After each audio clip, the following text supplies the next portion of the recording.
BTN 불교 TV 지대방 시청자 여러분 안녕하십니까? 진명입니다.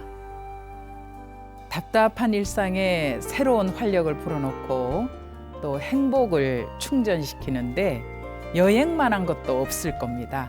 하지만 코로나 때문에 꿈도 못 꾸는 상황을 우리가 살고 있는데요. 코로나 시대의 여행 대안 중 하나가 바로 집에서 떠나는 여행, 도서관에서 떠나는 여행이라고 합니다. 책을 통한 여행은 어떠한 제약도 없이 언제 또 어디로든 떠날 수 있으니까요.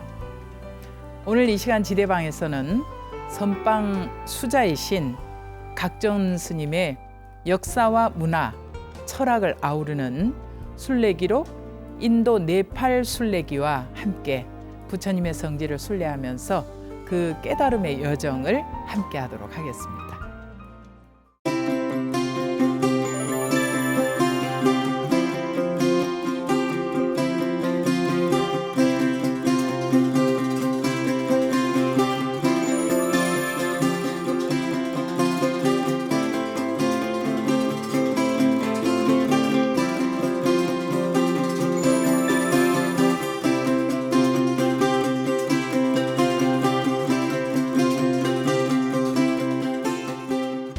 어서 오십시오.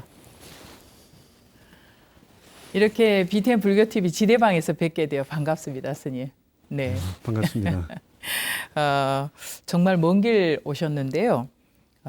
먼저 우리 지대방 시청자 여러분들께 스님 인사 한 말씀 해주십시오. 네. 여러분 반갑습니다. 이렇게 좋은 자리에 초대해 주셔서 감사드립니다. 많은 분들을 이 방송을 통해서 뵙는다고 생각을 하니까 네. 매우 영광스럽고 또 많은 분들이 보고 계시다고 생각을 하니까 좀 쑥스럽고 또 떨리기도 합니다. 이 방송을 보시는 모든 분들께서 네. 건강하고 행복하시길 바랍니다. 네, 스님. 아무래도 선원에만 계시다가 이렇게 방송에 나오니까 보이지 않는 우리 시청자들까지 생각하니까 그러시죠. 예. 네, 스님 톡을 해서 차 한잔 한다 생각하시면 마음 편하실 거예요. 예, 네. 알겠습니다. 스님 지난해 말이었죠. 이 인도와 네팔의 부처님 성지를 직접 찍은 사진과 함께 풀어낸 그 기행문이죠. 인도 네팔 순례기를 출간을 하셨는데요. 2014년도 인도 순례를 다녀오시고 책을 내기까지 조금 오랫동안 숙고를 하신 것 같아요. 네. 어떤 이유가 있으셨을까요? 예, 제가 인도에 2014년 동안거를 마치고 네. 다녀왔는데 이제 인도 성지 순례를 하고 나면 이제 그 성지 순례의 기쁨이 있지 않습니까? 네. 그 기쁨이 이제 사라지기 전에 원고를 완성해야 되겠다 이런 네. 생각을 이제 하고 이제 그런 이제 좀 강박관념 비슷한 그런 좀 그런 게 있었습니다. 그래가지고 네. 이제 바로 그 순례에 다녀오자마자 네. 이제 집필을 이제 했습니다. 그래가지고 하루에 한 끼는 해먹고 또 이제 과일 한 번 먹고 이렇게 해가지고 좀 부지런히 글을 써가지고 다음 안거 시작하기 전에 이제 초고를 탈고를 할 수 있었습니다. 네. 이제 초고를 탈고하고 나니까 그 기쁨이 몇 년 지속됐던 것 같아요. 네. 그러고 나서 이제 하한거 결제를 마치고 이제 네. 출판을 의뢰를 해봤는데 네. 한 10여 군데에서 거절을 당했어요. 그래가지고 이제 그 기간이 이제 이 책을 좀 보완하는 그런 좋은 시간이 되었고, 네. 작년 그 가을에 네. 그 통도사 극락암 선원에 있으면서 이제 교정을 했는데, 네. 그때도 이제 그 해제철 3개월 꼬박 했죠. 네. 그때도 이제 포행도 안 가고 네. 이제 교정 작업에만 이제 매달려서 이제 작업을 했는데요. 네. 그때 이제 그 민족사 그 출판사 관계자분들하고 이제 원고를 주고받으면서 예. 이제 글이 좀 더 세련되어지고 책도 좀 볼만하게 이렇게 발전하지 않았나 그런 네. 생각을 합니다. 민족사 분들에게 예. 감사드립니다. 네. 부처님의 삶, 나의 존귀함을 찾는 길이라고 부제를 다셨더라고요. 네, 어떤 의미가 있을까요? 그 부처님께서 네, 태어나시자마자 천상천하 유아독존이라고 이제 말씀을 하셨습니다. 네, 저는 그 말이 부처님 49년 설법을 네, 한마디로 압축한 것이 아니냐 네, 그런 생각을 합니다. 그런 부처님의 그 족적을 되짚어가는 순례를 하게 되는 건데 그런 순례를 하는 사람들은 모두가 다 자기 자신의 존귀함을 찾는 네. 그런 과정일 수밖에 없는 것이다. 그렇죠. 그렇게 생각을 합니다. 네, 그러셨군요. 그래서 부제를 그렇게 다셨네요. 예. 네. 불자라면은 아마도 꼭 이 한번 순례를 떠나야 할 곳이 바로 인도, 부처님이 태어나신 나라, 그리고 또 부처님께서 깨달음을 얻으시고 교화를 하시고 열반에 이르기까지 일생을 살다 가신 인도와 네팔이 아닐까 하는 생각이 듭니다. 그런데 스님께서는 2012년 그리고 2014년 이 두 번의 인도 성지 순례를 하셨더라고요. 근데 인도를 처음에 순례를 하시게 된 계기가 있으실까요? 예, 그거는 이제 2012년에 처음 갔는데 네, 그때는 그 당시에 직지사 선언장을 하시던 그 황노 스님께서 네, 권유를 해주셨어요. 어, 근데 저는 이제 그 권유를 처음 받고 좀 시큰둥했거든요. 네. 그러니까 스님께서 비행기 표값을 대주시더라고요. 네, 그래서 잘 다녀왔습니다. 이 자리를 빌어서 네, 황노 스님께 다시 한번 감사의 말씀을 전합니다. 네, 그리고 이제 2014년에는 그 몇 년 전부터 그 인도 네팔 성지 순례를 준비해 오던 신도님들이 네. 계셨어요. 예, 그분들이 이제 저에게 그 지도 법사를 좀 해달라고 네, 요청을 해왔습니다. 그래서 이제 가게 되었는데요. 네, 제가 그 2012년에 한번 가보니까 네, 그때는 이제 7대 성지하고 네팔을 다녀왔거든요. 네, 그 이제 유적이 별로 없더라고요. 그렇죠. 그래서 이제 두 번째 그 2014년에 갈 때는 네, 유적이 좀 있는 곳을 돌아봐야겠다 이런 생각을 해가지고 네, 아잔타, 엘로라, 산치를 이제 네, 추가적으로 넣었고요. 그리고 이제 점솜이라고 하는 곳에 갔다 왔는데 네, 점솜은 어디에 있느냐 하면 그 포카라에서 그 안나푸르나 봉우리를 이렇게 왼쪽으로 돌아 들어가면 네, 네팔에서요. 예, 예. 네, 예, 그 포카라가 네팔에 있죠. 그렇죠. 예, 그 안나푸르나 가는 그 관광지 도시인데 네, 거기에 이제 비행기를 타고 갔다 올 수 있어요. 네, 그래서 이제 그 히말라야의 그 눈 덮인 설봉을 좀 가까이서 볼 수 있지 않겠나 네. 그런 이제 의도로 추가를 네. 해서 다녀오게 되었습니다. 아, 그러셨군요. 신도님들하고 거기까지 가기에는 좀 힘드시지 않으셨어요?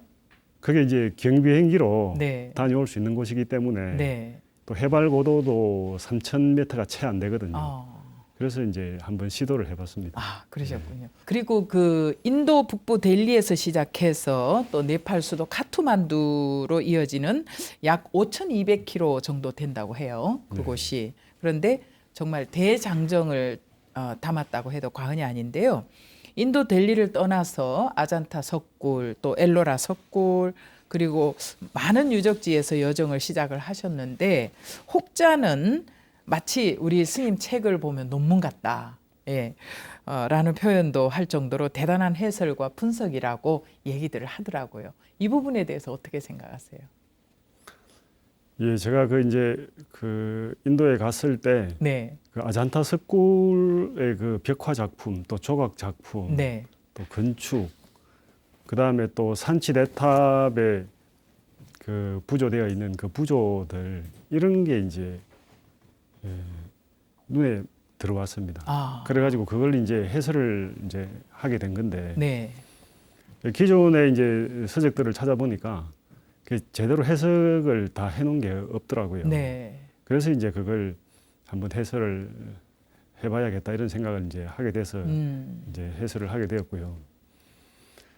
그 이제 산치대탑과 아잔타 벽화를 비교해 보면 네, 그 좀 명확하게 보이는 게 있습니다. 네, 그걸 이제 주제하고 특성이라고 하는 걸로 이제 나누어서 살펴볼 수 있는데요. 네, 그 산치대탑은 그 기원 전후에 이렇게 조성된 거예요. 네, 그 기원 전후에는 무불상 시대라 그래가지고 불상이 아직 이제 출현하지 않은 그렇죠. 부처님을 이렇게 사람의 모습으로 표현하지 않은 시대이기 때문에 네. 불화가 없어요. 네. 부처님을 이제 보리수라든지 뭐 탑이라든지 네. 아니면 발자국 모양이라든지 또 금강자라든지 이런 네. 이제 모양으로 대신 표현을 이제 그렇죠. 했었고 예. 또 그 자타카도 그 당시에 있긴 있었지만 그렇게 많지 않았던 것 네. 같아요. 그래서 이제 그 탐문 부조를 살펴보면 대부분의 작품이 부처님 일대기로 되어 있습니다. 네. 그런데 이제 아잔타 벽화를 보면 이제 아잔타 벽화는 기원 후 한 5세기 이후에 그려지게 되거든요. 네. 그때는 이미 이제 불상 시대가 시작되어 가지고 수백 네. 년이 흐른 뒤이기 때문에 네. 아주 그 수준 높고 아름다운 불화들이 이제 많이 그려져 있습니다. 그리고 또 그 자타카도 굉장히 많이 발전을 해서 네. 그 시대가 아마 그 자타카의 그 융성기였던 것 같아요. 네. 그래서 이제 그 아잔타 석굴에는 부처님 일대기는 줄어들고 네. 그 자타카가 많이 그려지게 됩니다. 네. 그래서 이제 17굴 같은 경우에는 거의 모든 벽화가 자타카로 그려져 있어요. 네. 그리고 이제 불화 작품으로서 대표적인 게 이제 첫 번째 석굴에 있는 네. 그 연화수 보살도, 금강장 보살도 네. 그런 아주 그 차원 높은 그런 이제 불화가 등장하게 되는 것 같습니다. 네. 네, 그리고 이제 특성 그 아잔타 벽화의 특성을 좀 살펴보면 네. 그 표정이나 이런 게서 보이는 어떤 생동감 같은 게 있고요. 네. 또 이제 아주 그 사실적이고 구체적인 묘사, 그리고 또 이제 풍부하고 그 깊이 있는 그런 색채, 뭐 이런 특징들을 이제 볼 수가 있습니다. 그 색채 같은 경우는 또 시간이 많이 흐름으로써 해서 더해지는 그런 깊이감도 있는 것 같고요. 네. 그 표정에서 보이는 그 어떤 그 벽화의 그리고 훌륭한 그런 작품은 네. 그 제1굴에 있는 그 연화수 보살도가 아주 대표적이라고 할 수 있습니다. 나. 그 시선이라든지 표정 네. 이런 게 참 그 깊이를 형언하기 어려운 네. 그런 아주 뛰어난 작품이라고 생각되고요. 또 이제 전체적인 분위기나 감흥을 진하게 풍기는 작품이 네. 16굴에 가면 죽어가는 공주라는 작품이 있어요. 네. 그 죽어가는 공주라고 하는 작품을 보고 있으면 그 슬픔이 너무도 커가지고 네. 그 죽음에까지 이르게 되는 그런 느낌을 줍니다. 그래서 이제 네. 이름도 작품 이름도 이제 죽어가는 공주 이렇게 이제 붙어 있고요. 이런 게 이제 아잔타 벽화의 어떤 그 뛰어난 점이 아닌가 네. 그런 생각이 듭니다. 이 코로나 시대에 직접 가보기는 어렵지만은 각전 스님 말씀 속에서 랜선 순례를 좀 떠나볼까 하는 생각이 듭니다. 말씀만으로도 충분히 그 같이 그 여정을 따라갈 수 있을 것 같아요. 4대 성지를 찾아서 부처님의 생애와 여정을 아주 생생하게 전해 주셨는데 그 첫 번째가 부처님이 제자들을 상대로 극단을 떠난 중도의 첫 설법을 그 펼치신 사르나트와 겐지스강이었어요.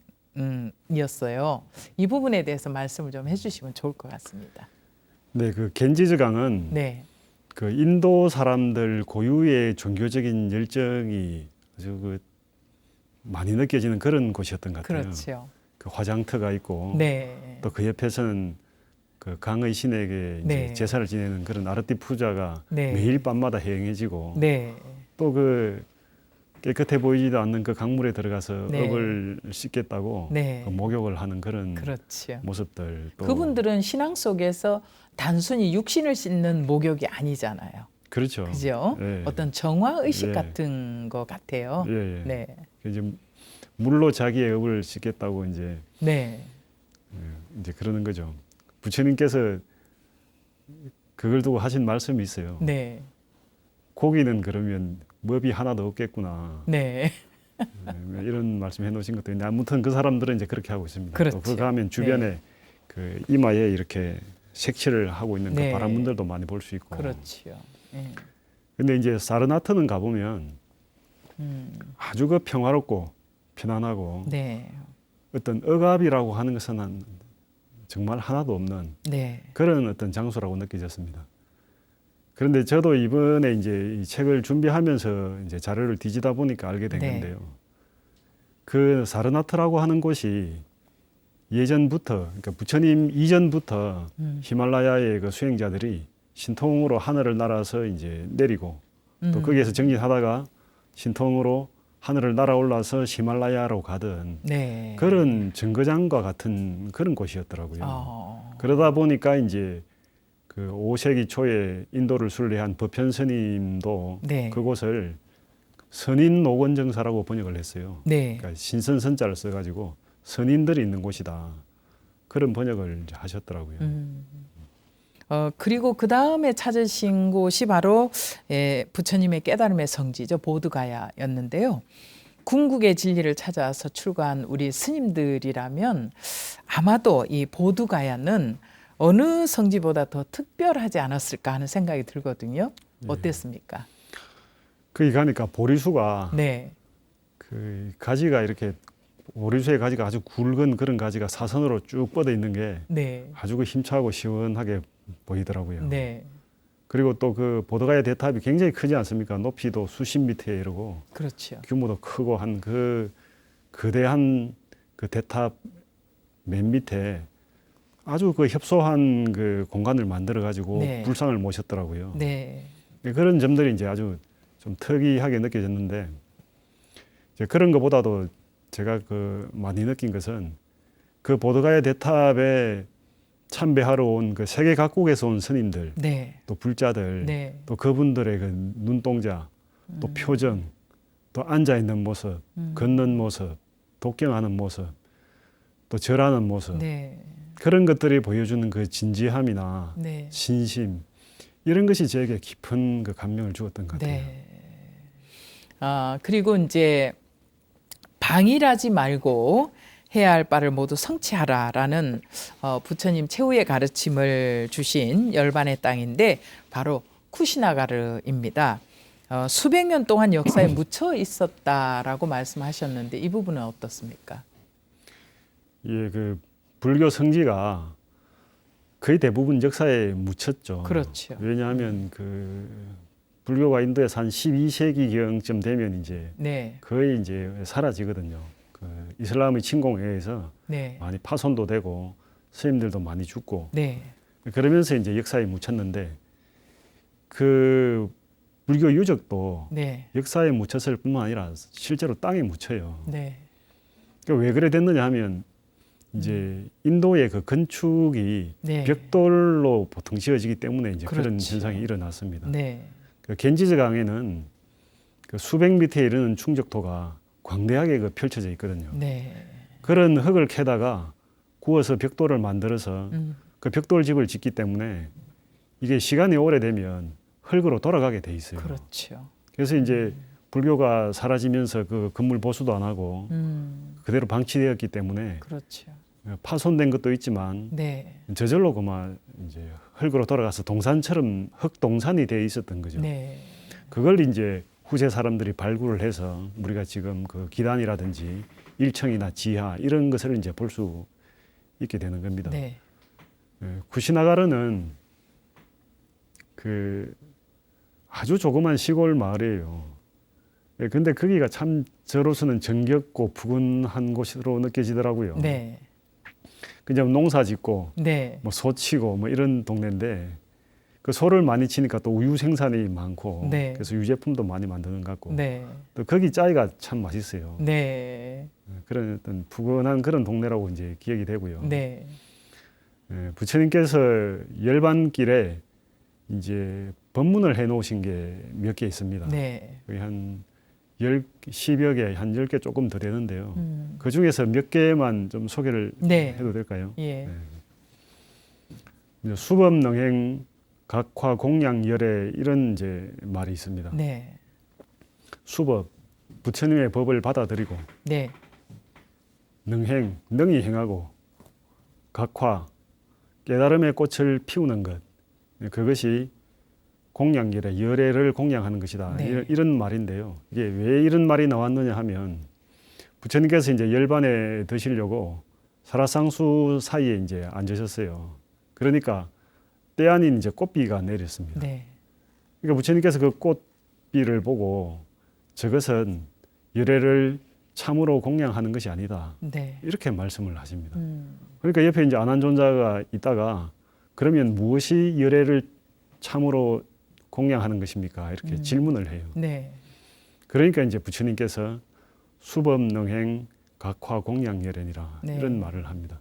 그래서 부처님의 법을 받아들여서 네. 실천하고 깨달음을 얻는 것, 네. 그것이야말로 진정한 네. 진정으로 열애를 공양하는 것이다. 네. 이런 법문을 해놓으신 게 있고요. 예, 그러셨군요. 또 한 가지 부득팔정도면 부득사문이다. 네. 이런 말을 해놓으신 게 있어요. 팔정도를 얻지 못하면 네. 부득팔정도, 네. 부득사문, 사문을 얻을 수 없다. 사문의 과일을 얻을 수 없다. 이런 네. 말이죠. 이거는 왜 법문을 하시게 됐느냐 하면 부처님께서 이제 마지막으로 받아들인 제자가 수바다라고 하는 아주 나이가 많으신 제자를 이제 마지막으로 받아들이게 됩니다. 네. 그 수바다에게 하신 법문이에요. 아. 그 수바다에게 팔정도를 얻지 못하면 네 가지 사문의 지위를 얻을 수 없다. 네. 이렇게 말씀을 해 놓으셨습니다. 그래서 우리가 팔정도 불교대학에 가면 처음으로 배우는 게 팔정도잖아요. 그렇죠. 그 팔정도를 불교대학에 가서 배워서 네. 암기를 하면 팔정도를 얻는 게 아니에요. 네.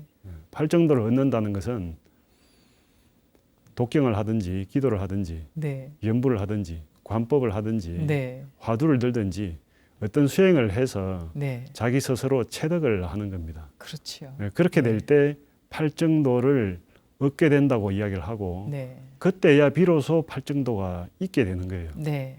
그렇게 하면 이제 우리가 진리의 저 언덕에 한 발을 이제 올려놓게 되는 거죠. 그래서 사문의 네 가지 지위인 수다원, 사다함, 아나함, 아라한이라고 하는 지위도 얻게 된다. 그런 이제 말씀을 해 놓으신 게 있습니다. 네.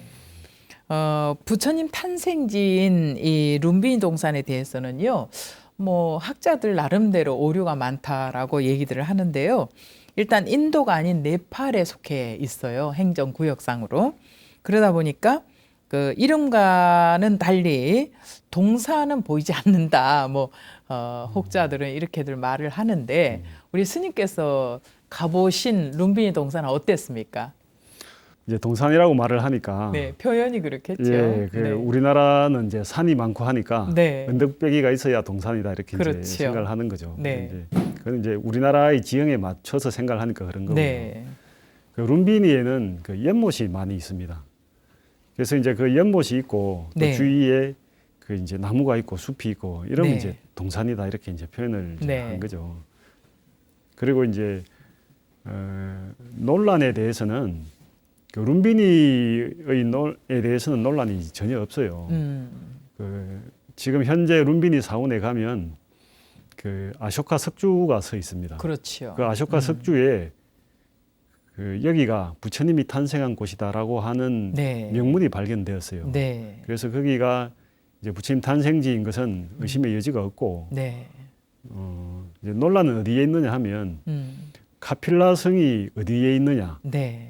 이게 이제 학자들 간에 논란이 있습니다. 그렇죠. 네팔에 네. 있는 틸라우르 코트라고 하는 곳에 카필라 성이 있다. 네. 이런 주장이 있고요. 네. 인도에 있는 가나리아 피프라하와에 카필라 성이 있었다. 네. 이런 이제 논란은 있습니다. 네. 근데 그 룸비니에 이제 그 가보니까 그 룸비니 그 아쇼카 석주 옆에 이제 건물이 하나 있습니다. 네. 그걸 이제 룸비니 사원이라고 하는데 네. 그 건물 안에 보면 족적석이라고 하는 게 있어요. 네. 그쪽 사람들은 이제 아이가 태어나면 발 모양을 이렇게 만들어서 이렇게 네. 두는 그런 전통이 있었다고 그래요. 네.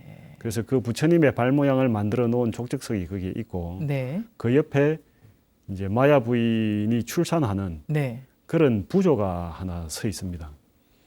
전 세계 사람들이 모여서 거기에 참배를 하려고 줄을 서고 있는 거죠. 네. 또 그분들이 보여주는 그 신심, 네. 그게 보드가야에서 본 것과 다르지 않더라고요. 네.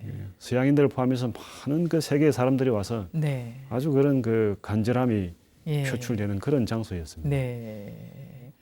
그리고 우리 스님께서 이제 인도를 떠나 마지막 행선지로 네팔을 향하셨는데 네팔의 불교 문화와 이 히말라야 또 특히 부처님의 종족인 이 석가족들의 모습과 생활상을 담은 이야기들은 아주 매우 인상적이더라고요. 석가족들 만나보시니까 어떠셨어요? 저는 뭐 석가족 만나는 게 너무 반갑고 네. 설레고 이랬죠. 네. 그 석가족들이 마을을 이루고 남아 있다는 게 굉장히 신기했어요. 그렇지요. 예. 왜냐하면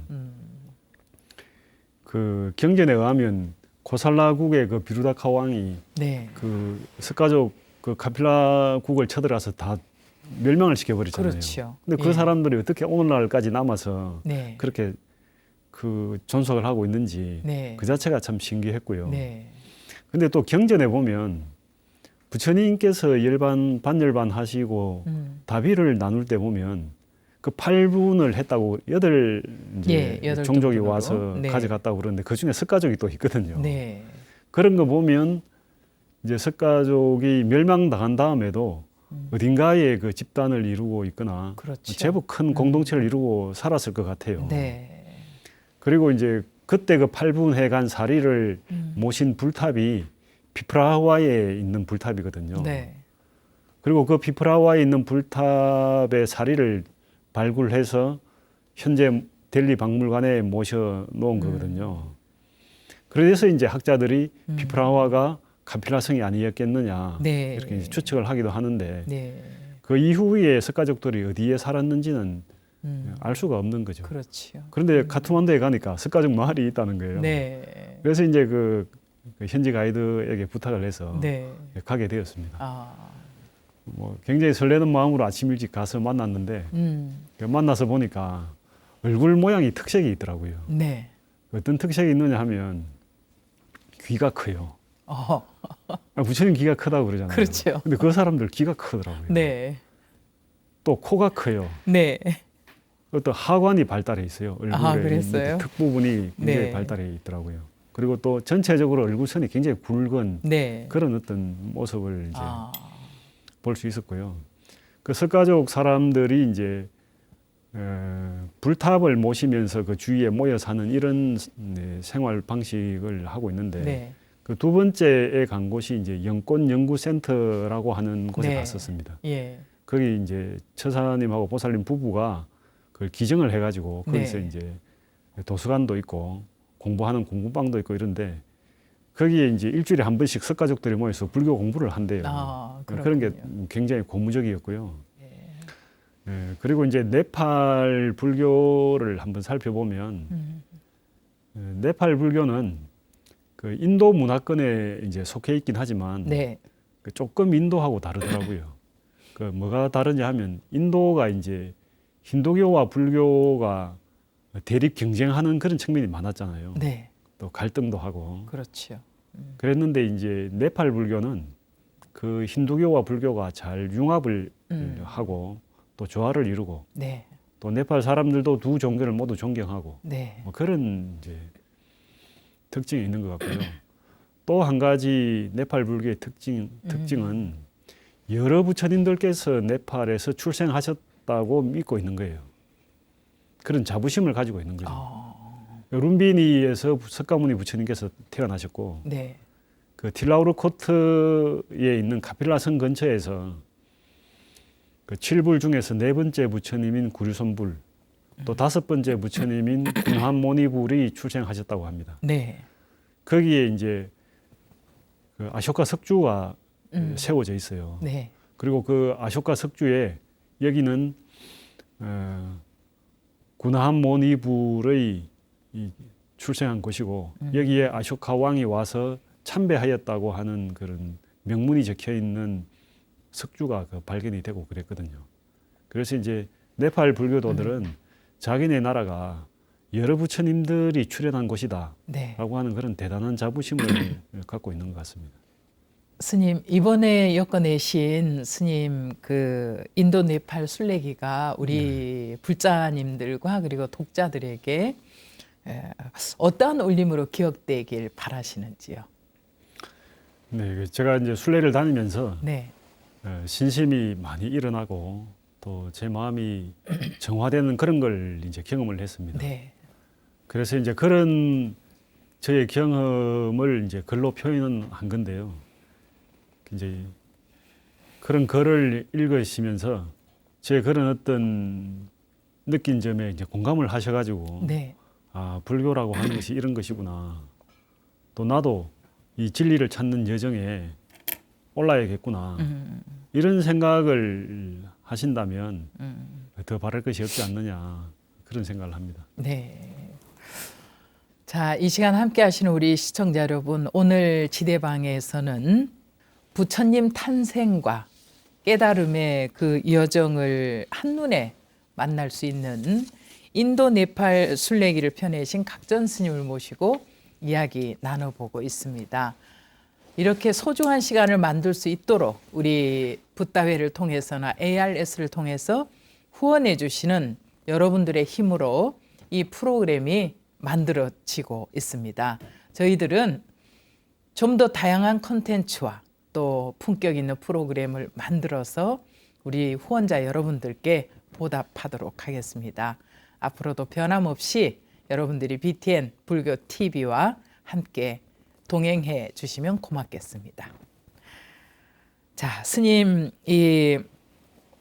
우리 스님의 깊이 있는 통찰을 담아낸 인도 네팔 순례기만큼이나 또 눈길을 끌었던 것이 책 날개에 소개된 우리 스님의 남다른 이력이 아닐까 하는 생각이 들어요. 저도 책을 사서 보려고 이렇게 책을 펼치다 보면은 그 저자가 어떤 사람인가 이 부분에 대해서 관심이 가더라고요. 근데 우리 스님께서는 서울대 학부를 졸업하셨고 또 대학원을 졸업하고 행정고시를 합격을 하셨어요.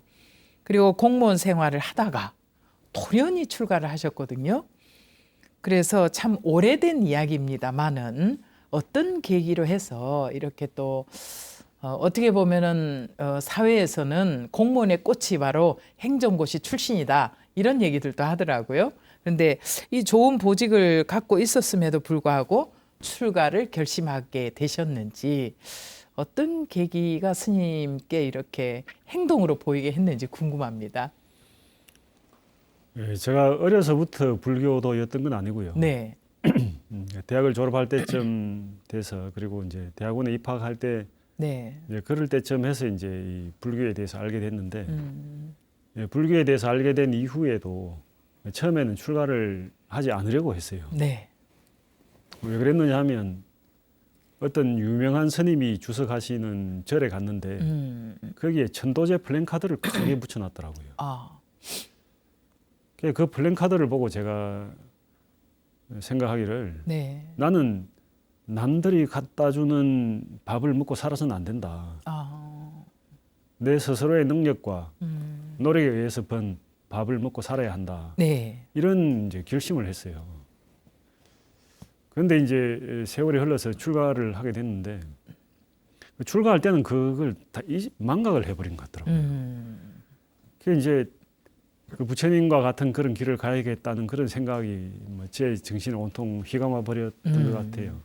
그러다 보니까 옛날에 그렇게 생각했던 것도 잊어버리고 출가를 하게 된 것 같습니다. 아, 그러셨구나. 떠나실 때 뭐랄까 그 미래에 대한 그런 고민들 많이 하게 되잖아요. 내가 이런 보직들, 좋은 보직들을 다 버리고 가서 내가 온전히 출가자로서 행복할 수 있을까 이런 고민도 하게 되거든요. 스님은 그런 고민을 안 하셨어요? 네, 그때는 뭐 눈에 보이는 게 진리를 찾아야 된다는 생각밖에 없어가지고 뭐 전혀 그런 게 눈에 들어오지 않았죠. 그러셨군요. 네. 예, 오히려 깨달음을 향하는 그 마음이 더 컸네요. 우리 스님의 불연 또한 궁금한데요. 처음에 부처님은 그럼 어떻게 하셨어요? 불교는? 이제 제가 대학을 네, 80년대 중반에 들어갔어요. 네, 그때는 이제 학생 운동이 극에 이르렀던 그렇죠. 때죠. 그때는 마르크스주의에 이제 심취하던 네, 뭐 그런 시절이었는데 그렇죠. 또 제가 진학한 학과가 학과다 보니까 입학식 하기도 전에 지하스쿨에 가입을 돼 있고 뭐 이런 뭐 시절이었습니다. 사회학을 하셨어요? 아니면 정치학을 전공했는데요. 아 정치학을 하셨군요. 네. 이제 그런 이제 시절에 이제 네. 대학을 입학해서 다니다가 네. 3학년 때에 이제 친구가 네. 정치경제학을 이제 본격적으로 공부하는 그런 동아리를 해보자. 네. 그래가지고 그 동아리도 하고 그랬거든요. 그 정치경제학이라고 하는 것은 마르크스주의를 말하는 거예요. 음. 4학년이 되니까 마르크스주의와 민족주의 간에 네. 갈등이 일어나기 시작하더라고요. 아. 그러니까 마르크스주의에서 말하는 계급 이익과 네. 민족주의에서 표방하는 민족 이익이 서로 양립을 하지 못하고 네. 정면으로 충돌을 이제 하게 된 거죠. 그렇죠.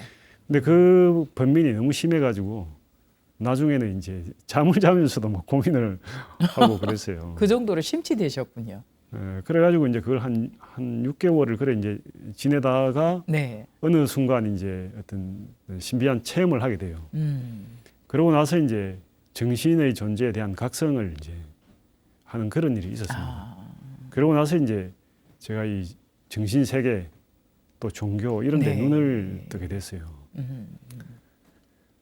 이제 그런 일이 있은 다음에 이제 성경책을 읽으니까 뭐 환히 다 알겠더라고요.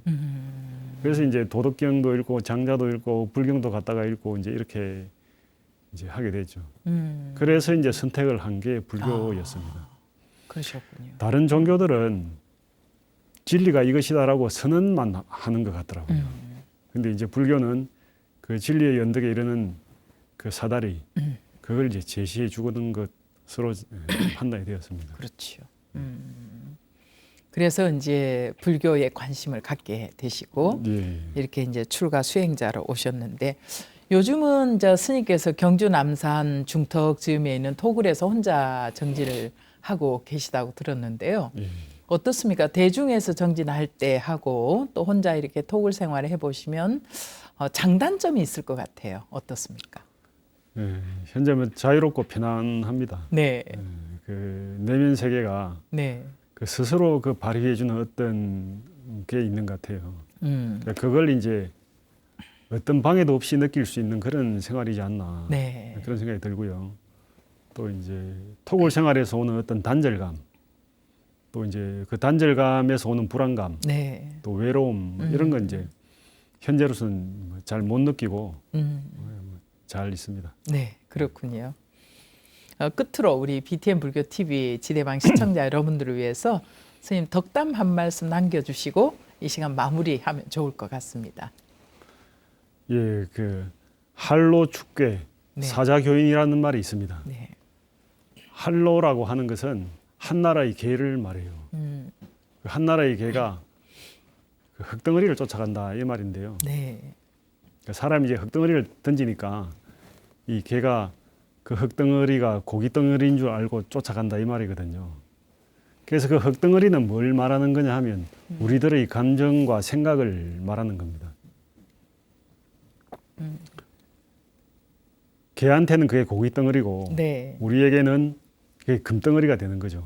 왜냐하면 내 생각이고 내 감정이니까. 네, 그런데 그 내 생각과 내 감정이 그대로 관철되지가 않으니까 네, 스트레스를 받고 또 고통을 받게 되는 거죠. 그런데 사자교인, 사자는 그 흙덩이를 던진 사람을 문다 이런 말이거든요. 이때 사자는 수행자를 말하는 거고요. 그 말은 무슨 말이냐 하면 그 생각과 감정이 나온 그 근본을 직시한다 이런 말입니다. 그렇게 되면 금덩어리가 흙덩어리로 다시 되돌아가고 네, 그 흙덩어리가 결국 가루가 되어져 흩어지는 거죠. 이제 이 방송을 보고 계신 모든 불자님들께서 진리를 찾는 여정에 오르셔가지고 온갖 고뇌를 다 떨쳐버리고 네, 마음의 평화를 얻으시기를 진심으로 기원합니다. 네. 선생님 오늘 이렇게 귀한 시간 내서 저희 지대방 출연을 해주셔서 진심으로 감사를 드리고요. 또 스님께서 건강하셔서 수행장 정진 여여하시기 바랍니다. 감사합니다, 스님. 감사합니다. 네, 오늘 이 시간 지대방에서는 각전 스님과 함께 이 코로나 시대에 우리가 많은 여행을 하지 못하고 답답한 시절을 살고 있는데 그래도 이 짧은 시간 안에 부처님 인도와 네팔을 잠시 순례하는 시간을 가졌던 것 같습니다. 모든 존재들이 부처님의 품 안에서 평안하기를 바란다라는 각전 스님의 말씀으로 이 시간을 마무리하도록 하겠습니다. BTN 불교 TV의 모든 프로그램은 여러분의 소중한 후원금을 통해서 제작되고 있습니다. 의미 있는 시간 만들 수 있도록 동참해 주시고 또 후원해 주시는 우리 후원자 여러분을 축원하는 마음으로 몇 분을 소개해 드릴까 합니다. 박용수 불자님, 그리고 양준모, 이만수 불자님, 조현옥 불자님, 한명희 불자님, 그리고 고보미 불자님, 모든 우리 붓다의 회원 가족 여러분 진심으로 감사합니다. 오늘 지방에서 준비한 시간 여기서 마무리하겠습니다. 다음 시간에도 귀한 분 모실 테니까요. 또 꼭 잊지 마시고 함께해 주시기 바랍니다. 오늘 끝까지 시청해 주셔서 진심으로 고맙습니다. 성불하십시오.